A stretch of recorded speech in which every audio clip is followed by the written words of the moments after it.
Alright, this topic is about the second order or higher order differential equation. So how to solve it? इसमें हम ये देखेंगे कि हमारे पास जब भी इस तरह से कोई इक्वेशन होगी तो उसमें हमने सोल्यूशन किस तरह निकालना है। स्टार्ट हम कर रहे हैं समझाने के लिए सेकेंड ऑर्डर से। How we know it's a second order, क्योंकि आप देख सकते हैं कि y की जो हाईएस्ट पावर यहाँ पे गिवन है 2 लाइन का मतलब है it's a second derivative, right. तो अगर इस तरह से मौजूद है so how we will do that. अच्छा, अगर ये सेकंड के बजाय थर्ड ऑर्डर होता या fourth order, we will move in the same way. समझाने के लिए हमने कहाँ से शुरू किया, सेकंड ऑर्डर से, ठीक है। सो ओवर हियर अच्छा, पहली बात तो ये कि this is a homogeneous equation. क्यों है? क्योंकि इसमें हमने इक्वल्स टू अभी ज़ीरो ले लिया है। हम अभी बहुत आसान केस को कंसिडर कर रहे हैं। सो इसको हम ऑक्सिलरी इक्वेशन बनाएंगे इसकी to simplify it to get the solution quickly. और ऑक्सिलरी इक्वेशन बनाने के लिए हमें क्या करना पड़ता है, in this we have to assume that y is equals to m not, y dash means first derivative is equals to m1 और y double dash is equals to m2। तो अब इस वक्त ये सवाल बन जाएगा a m square plus b m plus c equals to zero.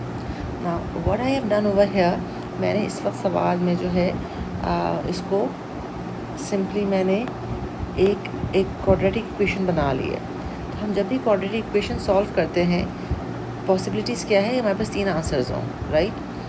हमारे पास वो 3 आंसर्स क्या हो सकते हैं कि कोई भी अगर कोई ग्राफ क्वाड्रेटिक ग्राफ हमने बनाया है, ठीक है, ओके, इसको हम थोड़ा सा बड़ा ही बना लेते हैं, ओके। हमारे पास पॉसिबिलिटीज़ क्या होती है कि कोई भी क्वाड्रेटिक ग्राफ बन रहा है तो या तो वो क्वाड्रेटिक ग्राफ 2 पोजीशन पे टच करेगा, let's call it x1 and x2, ठीक है, या तो वो क्वाड्रेटिक ग्राफ जो है कर्व को सिर्फ एक सिंगल पॉइंट पे टच करेगा। Okay, let me try to touch it, ठीक है, नहीं टच कर रहा अभी।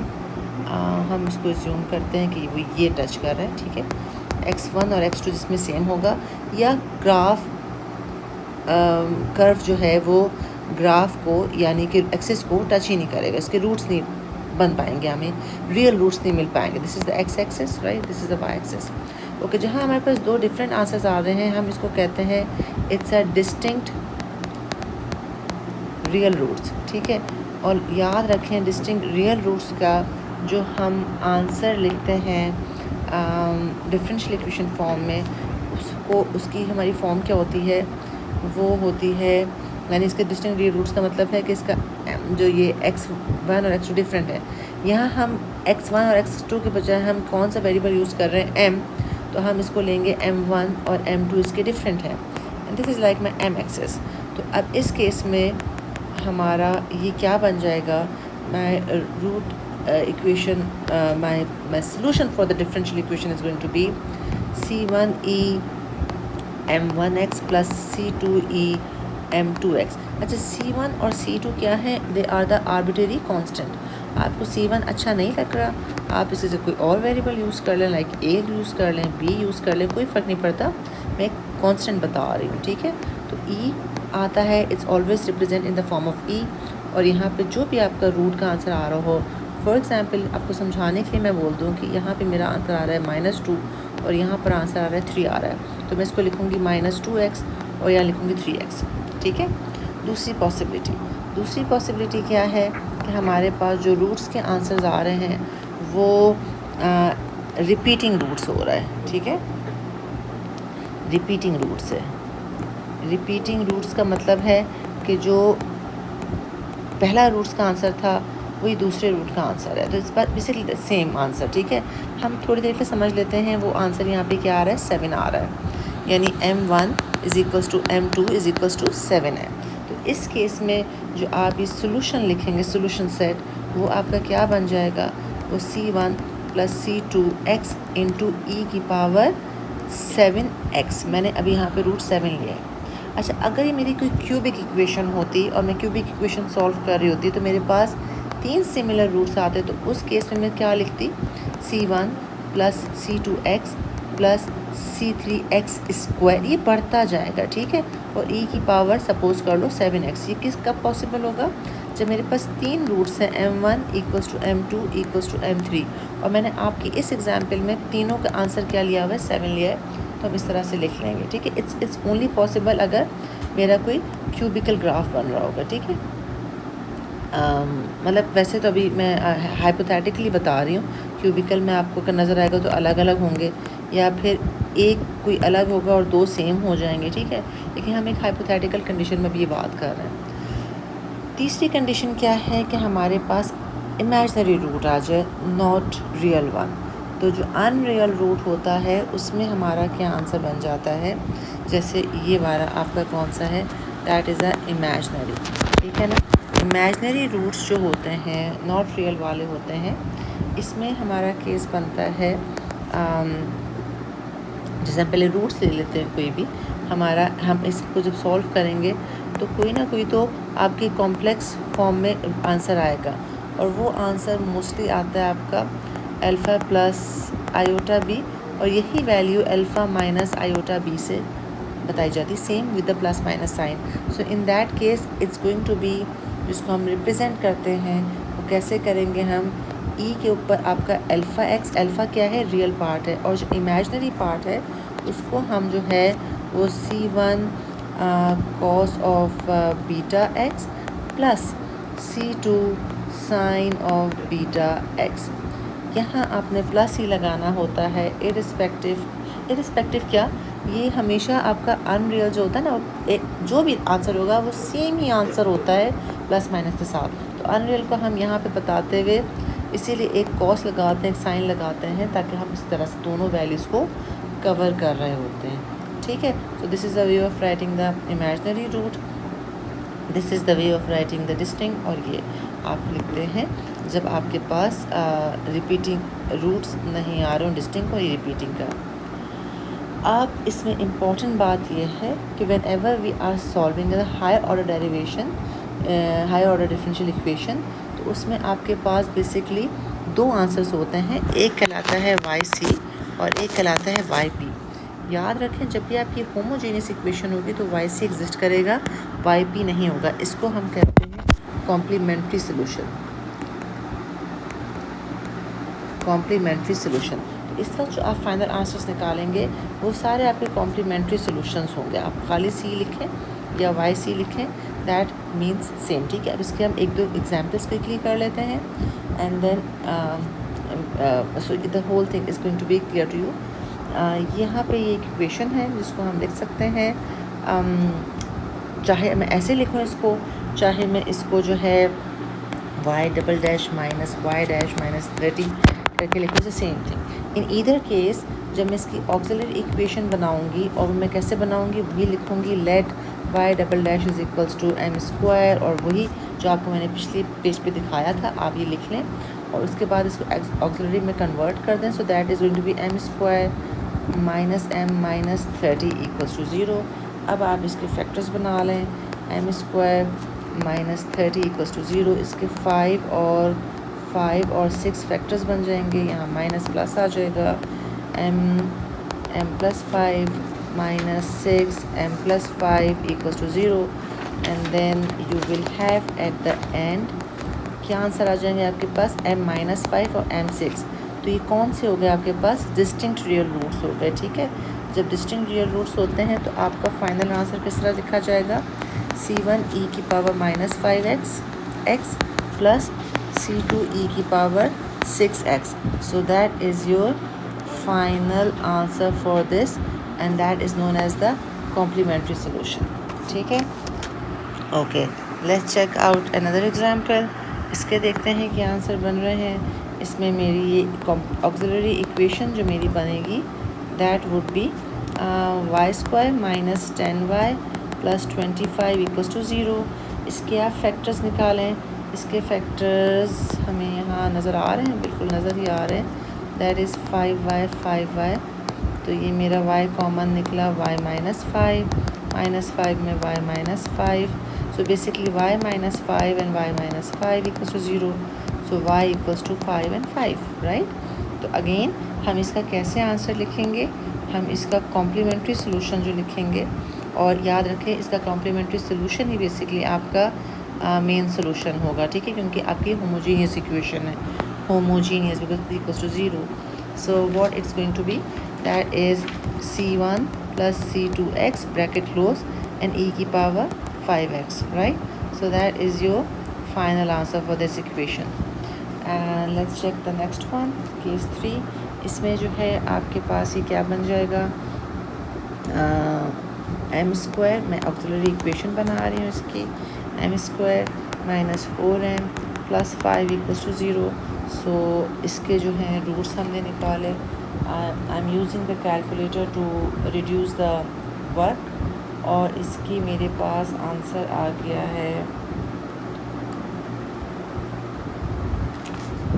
Okay, 1 minute, I have used the wrong button.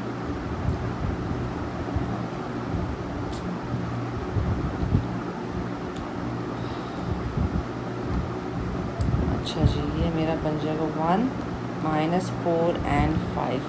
सो इसके आंसर आ गया है हमारे पास m1 is equals to 2 plus iota, and definitely the other one is m2 is 2 minus iota. ठीक है, आप चाहें तो इसको क्वाड्रेटिक फार्मूले से भी निकाल सकते हैं, you will have the same answer. So इस वाले को अगर मैं उससे मैच करूँ जो मैंने आपको पहले बताया था, सो इसका क्या बनता है, अल्फ़ा प्लस आयोटा बी. तो अब आपको पता है इसमें अल्फ़ा जो है वो 2 है, और जो बीटा है वो मेरा क्या बन रहा है, 1 बन रहा है. सो जो इसका सोल्यूशन बन जाएगा, कॉम्प्लीमेंट्री सोल्यूशन या overall solution, that is going to be e to the power 2x and then bracket में c1 cos ऑफ 1 बीटा, ठीक है ना, बीटा इज़ 1, तो 1x and plus c2 sin x, right. तो अगर यहाँ पे 1 के बजाय 2, 3, 4 कुछ भी होता, वो नंबर में इधर x के साथ एड अप कर एज अ कोफिशिएंट लिख देते. So that is the answer for my this case. Okay, let me see, there are few more examples. यहाँ पे इस एग्जांपल में ये मेरे पास आ जाएगा Y square minus 3y equals to 0, right. So that is m square minus 3m equals to 0. m common लिया मैंने, m minus 3 equals to 0. So m equals to 0 and m equals to 3. So in that case I have, क्या हो गया, distinct है. तो मेरा final answer आ जाएगा e to the power a e to the power 0x plus b e to the power 3x. मैंने इस वक्त कांस्टेंट a और b की फॉर्म में ले लिया है. So I have, what is the final answer, a plus b e की power 3x. so this is the final answer for this one. okay, now check the other examples. I have already done the work, और आप इसमें इसके solution देखें. सवाल है, सबसे पहले ऑक्सिलरी में कन्वर्ट किया, ये क्यूबिक आ गई. इस क्यूबिक के हमने फैक्टर्स बनाए, इसके फैक्टर्स मेरे पास 0, और यहाँ से मेरे पास क्या आ गए सॉल्व करके -1 और 5. तो अब मेरे पास 3 अलग अलग आंसर्स आए हैं. तो इसके मैं क्या फ़ाइनल आंसर लिखूँगी, my final answer is going to be c1 e to the power 0x plus c2 e to the power -x plus c3 e to the power 5x. ठीक है, और आप उसको मज़ीद सिंप्लीफायर फॉर्म लिख सकते हैं. e की पावर 0x का मतलब है कि आप c1 खाली लिख दें प्लस c2 e की power -x plus c3 e की पावर 5x, राइट. इसी तरीके से let's see the other example.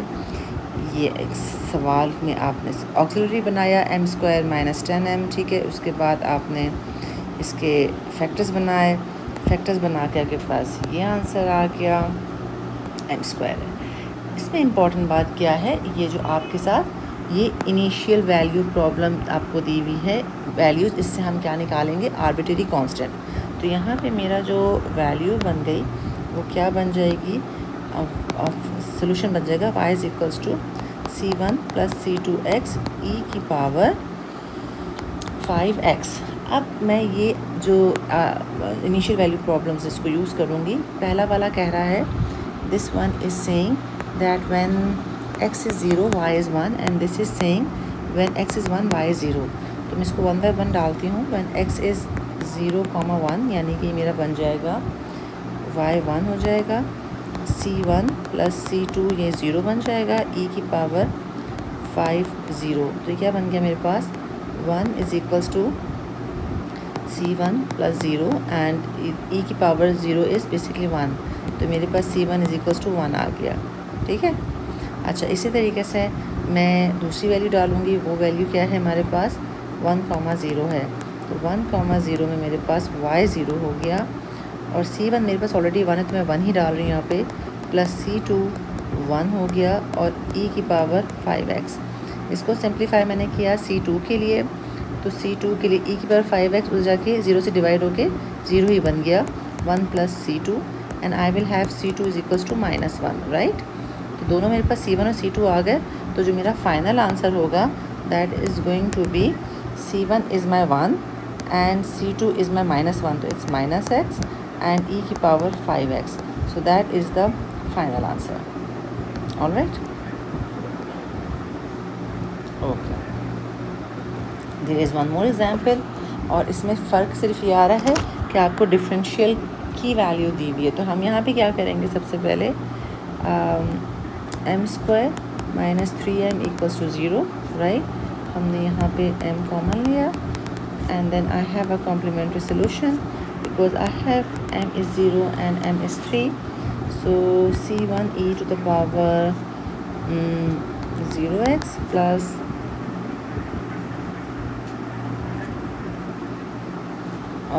अच्छा m² माइनस, ये गलत हो गया थोड़ा, सॉरी, ये यहाँ पे ये नहीं है, इट्स ओनली 3। तो ये मेरा फाइनल क्या बन गया, m² is equals to 3, so m is equals to +- √3। ठीक है, ये हो गया। तो इसके हिसाब से मेरा क्या बन जाएगा, it should be C1 √3x and C2 e की पावर -√3x। ये दो मेरे पास रूट्स आ गए। यहाँ पे इसने ये आपको दिया हुआ है इनिशियल वैल्यू प्रॉब्लम, लेकिन ये किस तरह से दी हुई है, एक ओरिजिनल पे दी है और एक आपने डिफरेंशियल पे दी हुई है। तो मैं काम करते हैं, इसी फंक्शन का जो है मैं डिफरेंशियल ले लेती हूँ। तो अगर मैं इसका डेरिवेटिव ले लूँ तो वो क्या बन जाएगा, y' इज़ इक्वल्स, अच्छा इसको हम दे देते हैं नाम, दिस इज़ इक्वेशन 1। अब मैं इक्वेशन 2 के लिए काम करूँगी। इक्वेशन 1 में मैं ये वाली सब्स्टिट्यूट करूँगी, इक्वेशन 2 में मैं ये वाली डालूँगी। तो y' इज़, ये बन जाएगा मेरा C1 √3 e की power √3x plus C2 e -√3x और ये -√3 भी सब मल्टीप्लाई होगा। तो जब मैंने एक, इसको हम बोल देते हैं इक्वेशन 2। तो इक्वेशन 1 में जब हम वैल्यू डालेंगे तो 1 में y की जगह आ जाएगा, because this is showing a coordinate which is 0,1 and this is basically not, I can not से 0, it's like m is 5 when x is 0, right। so पहले वाले में ये बन जाएगा y is 1 is equals to C1 e की power √3 और 0 plus C2 e की पावर -√3 और 0। तो 1 इज़ इक्वल्स टू, ये पूरी चीज़ क्या बन जाएगी आपकी, ये पूरी anything having e having a power 0 is equals to 1 होता है ना। तो 1 is equals to C1 plus C2 बन जाएगा आपके पास। ठीक है, ऑलराइट। अब हम आते हैं इक्वेशन 2 पे। इक्वेशन 2 में जो है आपके पास जो सेकंड इक्वेशन है, इसमें ग्रेडियंट क्या आंसर आ रहा है, ग्रेडियंट इज़ 5 है जबकि x की वैल्यू 0 है। वही बात है, यहाँ जो ईज़ हैं ये आपके क्या बन जाएंगे, 1 बन जाएंगे। ठीक है ना, ये वाला भी और ये वाला भी 1 बन जाएगा। तो मेरे पास ये सिंपली क्या आ जाएगा, √3 C1 -√3 C2।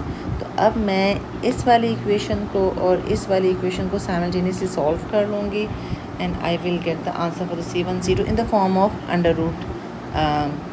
की। उसमें ये हम डायरेक्ट कैलकुलेटर से भी निकाल सकते हैं। So I am using again the calculator, और कैलकुलेटर में मेरे पास साइमल्टेनियस इक्वेशन, तो 1 1 एंड 1, और वो है हमारे पास कॉन्स्टेंट इज़ 1। दूसरे में मेरे पास है √3 और -√3 एंड देन 5। तो मेरे पास C1 का आंसर पॉइंट में आके, आप कैलकुलेटर यूज़ कर रहे हैं पॉइंट में लिख लें, कोई फ़र्क नहीं पड़ता है। और C2 का आंसर आपके पास आ रहा है minus 0.943. So final answer is going to be y is equals to, मैं फाइनल आंसर जो आपकी ये इसमें यूज़ कर रही हूँ, C1 होगा 1.943 e की पावर √3x प्लस बल्कि माइनस 0.943 e की power minus √3x. So that is the final answer for this question, जो कि आपका complementary solution. Alright, I hope this portion is clear कि कॉम्प्लीमेंट्री सोल्यूशंस कैसे निकालते हैं.